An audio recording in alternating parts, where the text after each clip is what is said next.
Hello, hello, hello, y'all. I am fortunate enough to be here today with Dr. Robert Lemon, but I am not going to steal his thunder. Dr. Robert Lemon, who are you and what are you doing here today? Well, Ryan, I'm a professional speaker. Very excited to be back with you here on this interview. And right now, in transition as a thought leader, I've been speaking for about 30 years, and now I'm doing full time for workforce organizations, community, government organizations, and enjoy, influencing people and making a difference, not just as a speaker, but in my trainings to influence, empower, and get people enthusiastic about and excited about what they do every day for a living, and also how they interact and empower, inspire others. And if you've been doing it 30 years, you've kind of seen speaking as an industry kind of evolve over the decades. What was it that kind of got you started originally? Were you running a business at the time, or you were doing some kind of consulting, and or you had a book published and then you spoke to promote it, or what was kind of your speaker origin story? I actually got started because of where I'm from in South Florida. I got involved and engaged with young people as a whole. Youth are 65% of our present, 100% of our future at the time.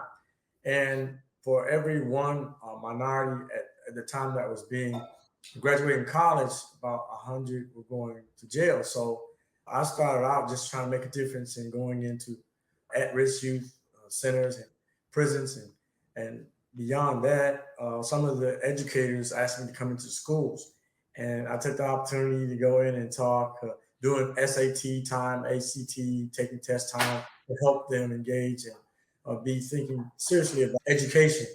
Because I myself started at a very young age, at 4 years old, but I was 15 years old as a senior. So as a result, I went to college that early, and then I transitioned to the military. And after my career, I decided, listen, I think I need to try to help those who are slipping through the cracks, who are struggling. And that got me started with engagement, with trying to help train and empower students. And then it gradually went to the college kids, and from college to associations and organizations. Hmm. And how did that kind of evolve from that? I know it's, you can't say 30 years in a few minutes here, but what did that kind of journey look like for you to bring you from that to kind of where you are now with all the speaking you're doing? Well, it really starts with mentorship. I had Les Brown, one of my first mentors.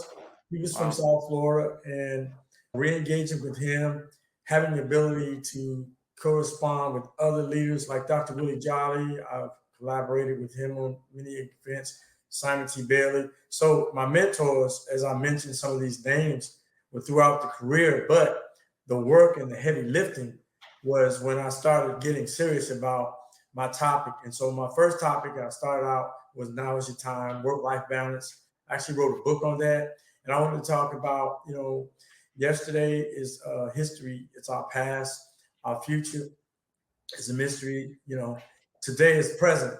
And I wanted to do things, it's a gift. And so I got into the now. What can I do now to impact the lives of people? And so writing my speeches became a part of not only the effect that I had on other people, but people started really wanting to hear more. And so I started creating more content. And from my book, I started doing trainings. And then from that, I started with the youth. Again, I started with young people. And as they progressed, going to college, as college went to workforce, I always had an audience. And from my speaking on time management, I grew into diversity, which I'm from South Florida. So from one corner, you might have somebody who's Hispanic, another corner who may speak French or Haiti, other corners, and maybe Caucasians, and then there's blacks as well. So I started using my platform to engage with them about career choices. My military background gave me an opportunity to say, if you can't go to college, you can always join the military, you can always become a nurse. So those are things that got me started throughout the years. And if you asked me 25 years ago, 30 years ago, what kept me going, I would say, well, I had a captive audience. If I went to a prison, they couldn't leave. So having that opportunity to speak to an audience that pretty much was demanded to stay there and listen to me speak, it gave me good training ground. And then with the youth, I had to have enthusiasm. You have to be edutaining, entertaining, infotaining to talk to young people. And then my first big paid speech was a youth group, Future Business Leaders of America, who said that they would bring me in to do a topic, and I didn't have at that time my budget, my fees set. And I asked them, would it be possible that they could, compensate me for it? And they said, sure. So they added $1 for every person that was coming to the event as an extra fee. So I got $500 for my first speech. I was just, ecstatic about, getting paid for my first speech. And so I learned one of my mentors was Dr. Tina Dupree. She worked for the church's chicken, and she always taught me pay always includes development. So I started learning to work on my topic, work on my speech, work on my presentation skills, and also work on my fees. And my fees evolved to, do you have a budget? And so if they had a budget, of course, I would be flexible and versatile, and I would work with their budgets. And that started getting me going as a paid speaker. Hmm. And so I know I've talked with a lot of speakers about this, and I'm really curious to see how this kind of evolution worked for you. You started speaking about one thing to a certain audience. Do you have a signature talk today that you speak to many different people just in different ways, or does your actual talk kind of pivot or mold to the audience to kind of captivate them more? How does that look? Or do you speak on multiple topics when you speak? Well, if a person was to ask me to come in and speak, my brand, my keynote is now is your time. So there's a little strategy to that. Now is your time started out for personal development and empowerment. But I would find out what the topic, what the hurt was, find the hurt, feel it, find the need, and feel it. So if they said they needed customer service, now is your time for customer service. If they needed diversity, now is your time for diversity. So my book is right over my head. Now is your time was my book was a way to plug in whatever the topic would be. No one speaker can speak on every topic and be an expert in every area aspect of invitations. So I would just work on my niche. So my niche was work-life integration, work-life balance, time management. And of course, every organization with the pandemic and all the things that's going on now, but I'm 20, 30 years ahead of time when I was talking about work-life and time management, family balancing, career development, training, doing 8 hours a day working, 4 hours a day working on your own personal professional development, but then other hour or two a week, you can go and take a course, go back to college, go back to school. When you say work-life balance and work-life integration, how do you compare the two? Are they the same? Are they different? Are they different ways of saying the same thing? Because I've heard them both used in different contexts, but I'm curious, you being a speaker, on exactly that, what your insight is on that. Well, there's a difference, but two things can be said differently, but also the same can be true in both. Work life integration is having to balance your everyday activities with your goals and objectives, and also to integrate those things that happen outside of your schedule, being flexible, versatile, and adopt. But work life balance is something that you can control. The hours that you put in every day, for example, you can control when you exercise. You can control when you have time for personal development or take courses. You can control that. And it's always a balancing act. And then I believe one of my motto is you have to do what you have to do when you know you have to do it, whether you want to or not. It's discipline that comes with that. So you have to learn what things you don't need to do and how do you eliminate time wasters. So in work-life integration, you're not really wasting time. You're adding value by completing tasks that you know you have to do, and that discipline is whether you want to or not. But work-life balance is taking the opportunity to focus on the things that you need to get done and eliminating a lot of the things you don't. So there is a difference. And so when I go in and I do a workshop or do a training, first thing I do is we find out from the audience, where does time go? So we'll basically take a 24-hour day and say, okay, how much time do we get to sleep? We'll add up sleep time, driving time, eating time, television time, phone time, family time, exercise time. We'll on an average within that 24-hour period, if you balance out 7 days a week, we would always discover that the average audience has 29-hour days. And you know there's only 24 hours in a day. So we have to eliminate the 5 hours that we thought we had, which we don't have. And then we have to input or integrate the things that we need to do, especially when it comes to personal and professional development, if you want to be promoted, what are some of the things we have to do to network? What are some of the phone calls we have to make if we want to transition into a new job? Because now we have, for different generations, it's always different. If you have millennials are different than baby boomers in aspects where we're transitioning, but yet they are enthusiastic about having opportunities. So work-life integration would be your networking. Work-life balance would be, let's get some things, as Cable Guy said, let's get her done. What are the things I need to Mm, get done so that I can have success in my career? that's interesting. And before we hopped on here, I was checking out your speaker site, right? And I saw two things on there that I'm very curious about. You have more than one book published, correct? Yes. How did you balance or integrate, speaking on the term, the book publishing through your speaking career? How did you as a speaker know, okay, now is a good time. I want to write a book because of this, and this. How did you go about those decisions about when to write a book, when to publish a book, and how to integrate that with your speaking career? Well, one of the reasons why most speakers have a book is because after leaving my speeches and my presentations, I always realized that there are some people who may want more material, more things that they want to follow up on the training that I would give. So I finally penned the book, Now Is Your Time, which I gave the 9 steps. And so after the speech is over with, then they're so excited about the speech and they want follow-up material. The book was a way for them to get a part of me personally and take with them. When it's time to pretty much create a new topic or a new book, when I, as a speaker, I may repeat a speech with a certain organization maybe 3, 4, 5 years. And after 3, 4, 5 years of Now Is Your Time, it was a collaboration with a group of other speakers with multiple streams of inspiration where I had another product. Because if they've already got the Now Is Your Time, they have multiple streams of inspiration, then I'll create an audio book, which is gold mine to gold mine. So there's a lot of things that speakers have to do to stay relevant. Remember, out of sight is out of mind. A lot of times when people don't realize what the journey is and what they're trying to accomplish, you also want people to have access to you. And yes, used to bees don't make honey. So I can't thrive on the success of my old book. As a matter of fact, I'm working on a new book as I speak. It's taking me a year or so, but I'm working on a book now called Shift.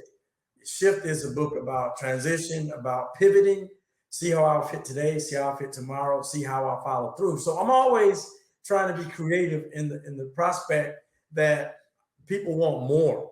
So that's one of the reasons why I think we create content, we create more books.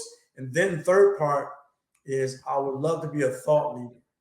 And so being a thought leader means staying connected and dealing with trends and the topic of the time. So being a professional speaker or public speaker or just being a consultant, you got to give people opportunities or ways to do business with. That's one of the reasons why I decided to write the book. And when I wrote Now Is Your Time, I needed something coming out of the gate. And so that was perfect. It took me a while, but I finally got it done. Hmm. And then I also saw you had a certification from, or it was a badge of some kind about the NSA, the National Speakers Association. What involvement has the NSA kind of had in your life, and how can aspiring speakers leverage that community of the NSA most optimally for their path, their career? The NSA is very key to success as a speaker because at the conferences you learn a lot about what speaker bureaus are looking for, what are the latest topics, a lot of the content, other speakers you get to network with. I started out in South Florida with a speaker network, and one of my mentors, she was a part of the National Speakers Association. So she pitched, not only was it important to be a part of Professional Speaker Network, but then there was Florida Speakers Association and the National Speakers Association. So it really meant that you were a part of a community. And so for years, I would read the books that they would send us, listen to the CDs. I learned a lot in NSA, and I do have to say that they're a credible organization. They're not getting speakers booked, but they teach you a lot about the importance of the industry. What are some of the transitions? What are some of the challenges? And a lot of the best speakers in the world, as a matter of fact, I know quite a few personally that were a part of the National Speakers Association, so I've learned a whole lot through that organization. It's a tremendous blessing to have participated with the certifications that they ask. Very good to know.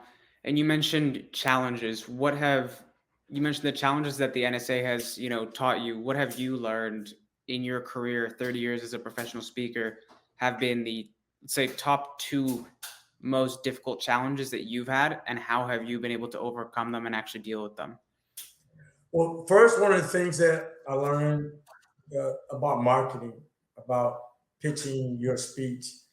Second thing, I think the content. Again, I always talk about content. One of the reasons why NSA is so important because you have such a diversity of speakers. You have, I was using the example, Dr. Willie Jolly, it only takes a minute to change your life. Simon T. Bailey, Release Your Brilliance. Les Brown, Live Your Dream. So you have so many examples, but what I learned was you have to be authentic, you have to be original, and you have to give the industry what they actually want. I can have a tremendous idea, I can have a tremendous book, I can have a great speech, but if nobody can connect or is in the industry interested in buying that, then it's not going to profit me. So say teaches you a lot about being a professional speaker as opposed to FSA, beginning speaker. And then, of course, we know about Toastmasters. And when I was in Professional Speaker Network, which is a local organization in South Florida about getting paid locally, that taught me how to kind of like get out and build my speaking business. But the NSA taught us how to be experts. Anybody can be an impact person, can do a great speech and then lead. Then you can influence somebody. But the experts in the industry are the ones, it's only 1 to 3% that are probably booked more than everybody else. And so I wanted to get to that 1 to 3%. And between e-speakers and NSA, I was able to kind of get my message out there. And one of the things that I love to do is get called back over and over again. So residual bookings are very key. So NSA taught us how to wow and how to brand and how to get the customers and the clients to really engage with you. And you do a lot of heavy lifting, but it pays off in the Hmm. You mentioned Toastmasters as well. What value have you gotten from Toastmasters? I've never joined Toastmasters, but every speaker that I have mentored and those I've shared, the ability to be a part of something or a speaker organization where you get to practice, you get the opportunity to work on your core message, the hook, as I would call it, your message and content to be relevant. It's a large organization. People really get to hear you out. And it's not paid, but you'll always paid always includes development. You get to develop. So PAID, pay always includes development. And Toastmasters is a great organization to start if you're going to develop your message and content as a speaker. Hmm. And for you, it seems like you've been speaking. Well, not it seems you have been speaking for 30 years. Yes. Has the speaking been the core business of the paying your bills and that kind of thing, and growing your wealth, or has it been speaking was part of it? Then there was also the books. Then there was also the consulting, maybe, or what did it kind of look like? How did you balance those different revenue streams or income streams as a speaker? Well, I'm glad you asked that question. I'm a traditional speaker, the average traditional speaker around 35, 45 years old starts out and then they grow their business as opposed to just quitting my job and going full time as a speaker and not having compensation or monetary means to live.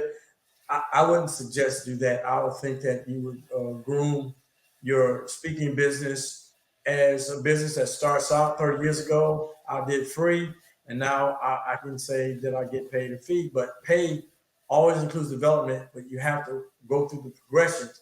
My free speech turned to fee speeches. My part time turned to full time. In 2013, I went full time, and so I have 6 Saturdays and a Sunday every week to kind of like work on my speaking opportunities. So those are the things that a lot of young speakers will say, what should I do? And I said, well, to give you an example of some of the research that I've done throughout the years, I learned from a gentleman, Steve Seabold, who has the Bill Gold Workshop. If some of you listeners are watching, Bill Gold Workshop started out with people like Jim Rohn, the Zig Ziglars, and they were salesmen who would go out and sell pots or sell cars or whatever sales they had. They would practice their sales.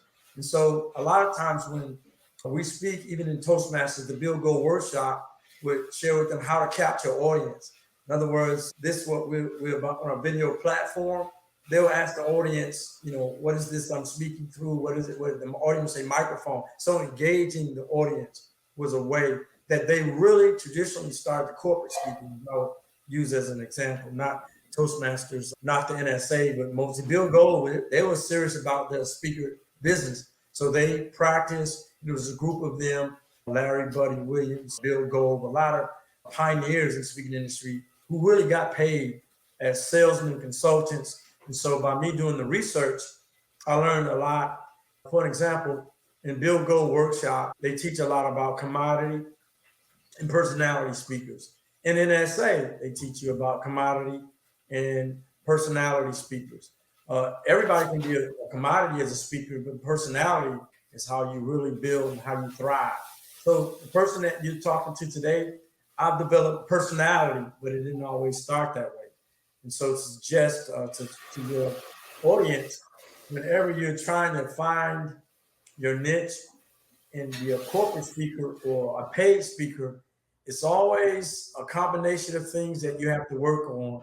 In the Bill Go workshop, Steve Seabold, Gordon Spearing, another gentleman that mentored me, he said, you have to be able to crack the code to corporate, crack the code to workforce association. So cracking the code is what we are doing all the time. We're trying to find the right combination, right way to pitch our speech, to build our speaker business. And you'll know when you crack the code, when the door swings wide open and you get more and more opportunities.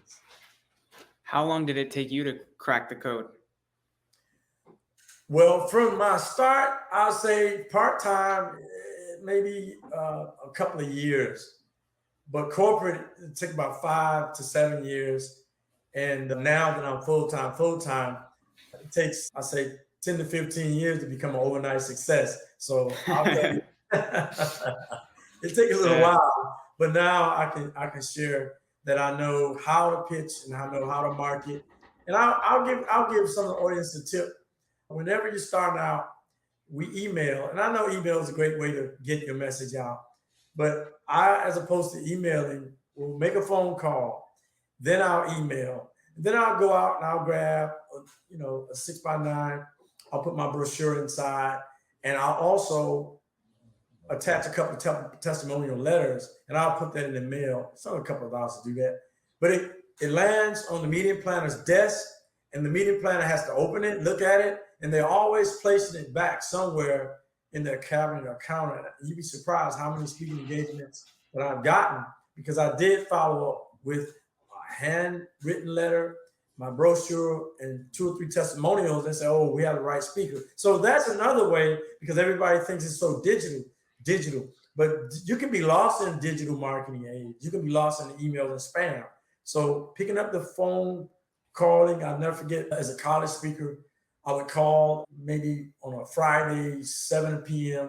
The guy answers the phone and says, are you calling me 7 o'clock on a Friday? I'm like, well, you answered the phone. Are you a speaker? And, that wasn't a great introduction, but there's some people that will respond when you do call and not forget that you're pitching your business. And you always know first impression is last impression. You mentioned it is a lasting impression. And I think it's a great point. And obviously, that being legit. You mentioned 2 or 3 speakers previously, and over the course of our conversation, that I think I really want to see if you know any more of these top speakers. You mentioned Les Brown, who was your mentor. You mentioned Zig Ziglar, and you mentioned Jim Rohn. These are 3 classic, solid, kind of like Jackie Robinson, Babe Ruth, legendary speakers, right? To use the baseball metaphor. Who would you say are, let's say, 3 more top level Babe Ruth, Jackie Robinson level speakers that you have seen in your 30 years as a professional speaker that maybe people aren't totally aware of? Well, it's very, very easy for me to give you those examples. Simon T. Bailey, one of my colleagues and mentors now, he came from Walt Disney. He's the top thought leader, consultant speaker that I know today. One finger I call Simon number one. There's another Steve Gilliland. Steve Gilliland was a part of Advantage uh, Media Forbes books. I was the author of the year in 2010. He was author in 2009. And Steve Gilliland is a great humorous speaker. He's one of the top speakers that I've been mentored by. And Dr. Willie Jolly. Dr. Willie Jolly is fantastic personality. He's an edutainer. He sings and speaks. Simon and Dr. Jolly have been NSA's CPAE. They're very, very powerful speakers, and I can pick up the phone and call them today if I have any advice, if I need advice. There's one more if I were at Walter Bond. Walter Bond, he came from the NBA, and he's a CPAE speaker as well. And I can't speak about the gentleman without adding a couple of female speakers.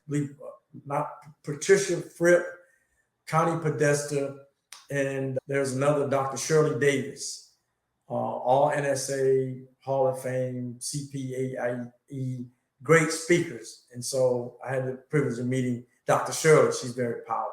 So those are some of them. You can Google them. I learned a lot from them about poise, about consulting, about speaking, the business. And just being introduced to them and meeting them on platform and stage is very powerful to help my speaking career as well. Thank you for sharing those. You also, through this conversation, you've mentioned you have had a few, or if not many, mentors that have really helped you achieve your success as a professional speaker you have. You also mentioned you're helping mentor, you have a few mentees, people that you are mentoring. What would you say the role of mentorship has had for you over these years as a speaker? And then the people you're mentoring, what would you say is the most asked question that they have for you? And if you could share the answer to that question here, that'd be amazing. Well, one of the things that I always do when I have a mentor or mentee, as a thought leader, as an elderly speaker, a mature speaker, experienced speaker, I would always say that I'm sharing the information so that I can pass it on. There's not one person who's gonna, let's say, live full, die empty, but I'll try to pass on the information that I know if they're serious. And if they're serious, we go from the A to Z. One of the most important questions to ask is what not to do. A lot of people want to know, how do I brand? How do I market? But there's also important to know what not to do, so that if you're not ready, it's not good to make a pitch if certain things are not in place. And the most frequent asked question that I get all the time, Ryan, is they ask me about my speaking tour. So I find that a little humorous, because a speaking tour is not necessarily chosen by us. It's also what you build. And so most of my marketing, I build my own tour. It would be lovely if every speaker bureau that I was a part would send me an email and get me booked, but speaker bureaus are about 1% of your bookings. So there really isn't a speaking tour. It is the speaking opportunities and platforms that you build as relationship, and year in and year out, there are conferences that you may get called for presentations and you continue to reapply. So I have to share with them, one of the websites is speakermatch.com for new speakers who are looking for opportunities. I don't know if that's adding value to you, but Speaker Match will send call for presentations and let you know if you apply for them. There might be 14, 15 speakers that apply.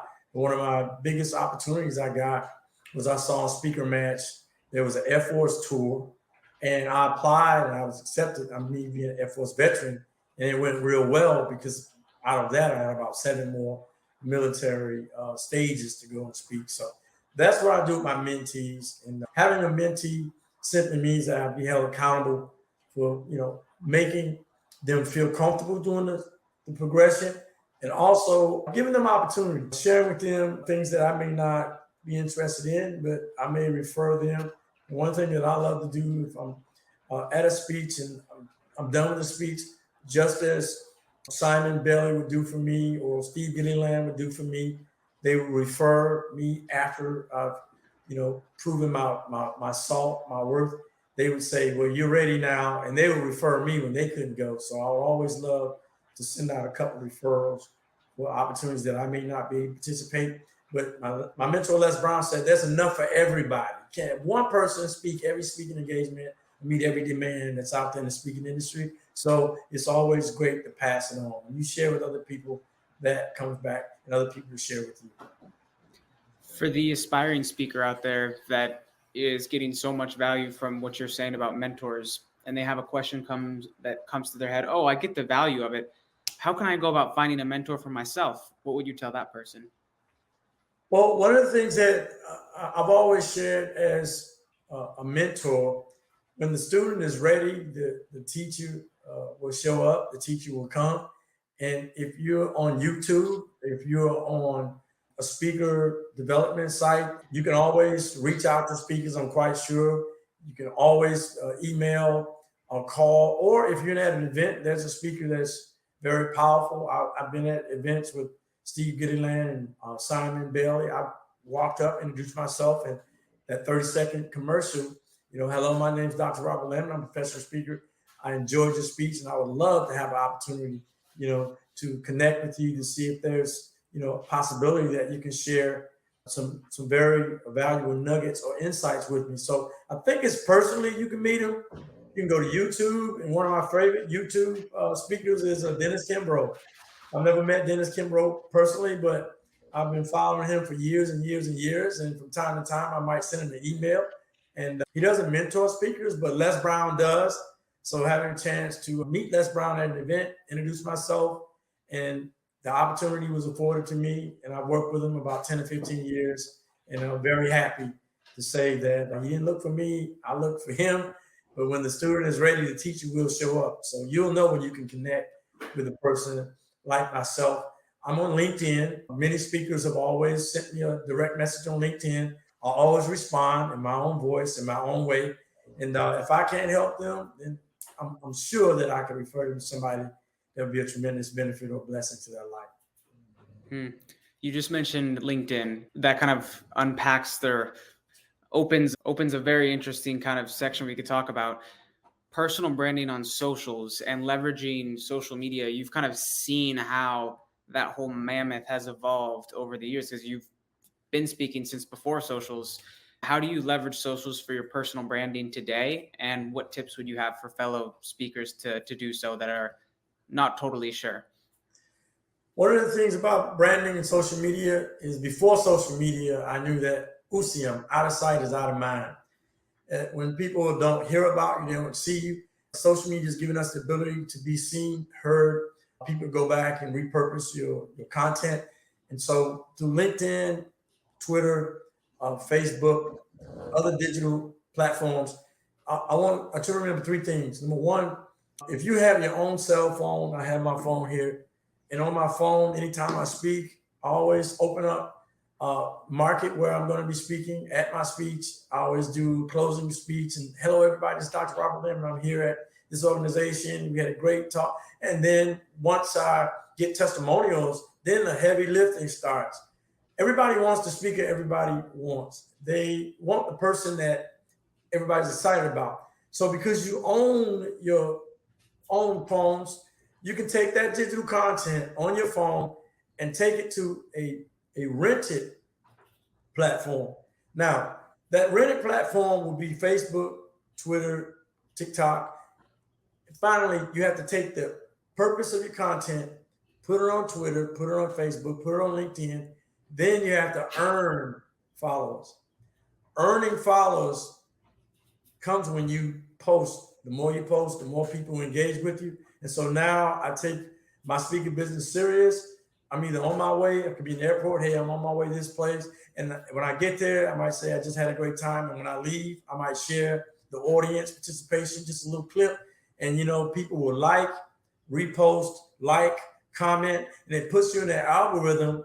And believe it or not, through LinkedIn, a lot of the executive directors, a lot of the meeting planners, they are following me on LinkedIn because they see I was at this place and say, well, we need to try to get him. He was there, he was there, he was there. So it's owned media, it is rented media, it is earned media. And the only reason it's rented because you don't own the digital platform, you don't own Facebook, you don't own Twitter, you don't own LinkedIn. So, but as a marketing tool, boy, what a time to be in. That the proof is in the pudding. People want real people who get real results, and then everybody else that is commenting gets to read what somebody else is commenting. And so I'll go back to LinkedIn. If I don't know the executive director, I'll send a friend request, or I'll send a direct message, or I'll connect with them. And even when I leave, I want to say thank you for such a great time with your organization. And you'd be surprised at interactivity. And then you become one of their favorite speakers from year in and year out. That's amazing. Mhm. Yeah, you be the person in their back pocket they can call on when they know they need someone. And Exactly. for you having seen all of these trends and how they've evolved over 30 years, where do you, and you also mentioning paying attention to what's going on now so you understand your audience better, Yes. where do you foresee these patterns going in the next, say, 3 to 5 years? 3 to 5 years, just for an example, what we're doing today, I was amazed after the pandemic when all the speaking stages stopped.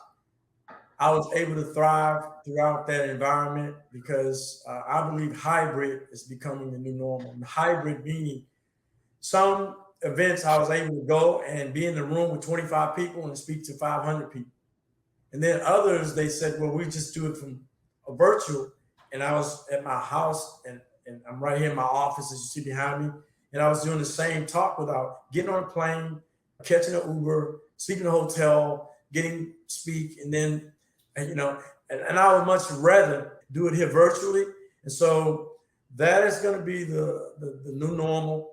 And as you can see, I took some effort and put my books behind me, the cabinet behind me in my room, and this is where I do most of my work. And you'd be surprised that this is going to be the new normal. And using a digital product, invested in some new equipment that when I go out now, I tend to have my message cater to people that really need my message without trying to be a speaker for everybody. And I use that for an example. I transitioned from being a public speaker, a professional speaker. Now I'm thinking more in terms of a thought leader, being an expert. In a world of change, the learner shall inherit the earth, while the learners shall find themselves perfectly suited for a world that no longer exists. That's a quote by Eric Hoffman. So I'm finding myself now working on my message, my brand, my content, and giving people more vehicles to reach me. So LinkedIn, the hybrid platform, is the new future. And so we all have to pivot. And I use that by saying that I'm a baby boomer. You are possibly a millennial or Gen Z. I'm not sure which. Gen Z, yeah. Gen Z. So in the future, some baby boomers are going to have to get to accustomed to learning the love languages and lead languages of organizations, and then be willing to put forth the effort to go and meet them where their need is. And so hybrid platforms, being there live or being virtual, is the new normal. Well, that's awesome. Last question, because I know we're really close to the end time here. Do you have any? What value would you give to the aspiring speaker, the professional speaker, the business owner who speaks to grow their business? What message do you have for that kind of person today? Well, my message would be to get out and learn people, learn the behaviors of people, learn the intelligences of people. Because when you come in, 95% of audience might love me, but that 5% may not. So you try to reach and tap into the world that we have today of people who are untapped, people who are struggling with different issues in the workspace, the workplace, in the community. And I'm just going to say everybody has a fan, create your fans, and you'll have a great time doing this business, as opposed to thinking that it's all about you and you're a speaker. It's dangerous to read the newspaper and believe everything people say about you, and then one day your phone stops ringing. So engage, shake every hand, look everybody in the eye, make every phone call, and make it all personal. And I think you'll be successful in the future. If you want to be a rock star in this industry, you have to put in work, do some heavy lifting, and get to know people. So we are in the people business. That's one of the things that I've learned. And I'm so happy to meet you, Ryan. I pray that I've said something today that was fantastic. And for your listeners, my website is www.robertelemon.com. And I'm on LinkedIn. I would love to engage. Feel free to connect with me on Twitter as well. My Twitter handle is @RobertElemon. Always trying to market, always trying to promote. And I would submit to people who continue to watch what you're doing. Thank you for what you do every day and everything that you're trying to accomplish to help other inspiring speakers. And as I said before, there's enough for everybody. So we all need to help each other. Love it. Well, Dr. Robert Lemon, thank you very much. And we will wrap up the recording here. Beauty. Cheers, y'all. Okay, you too.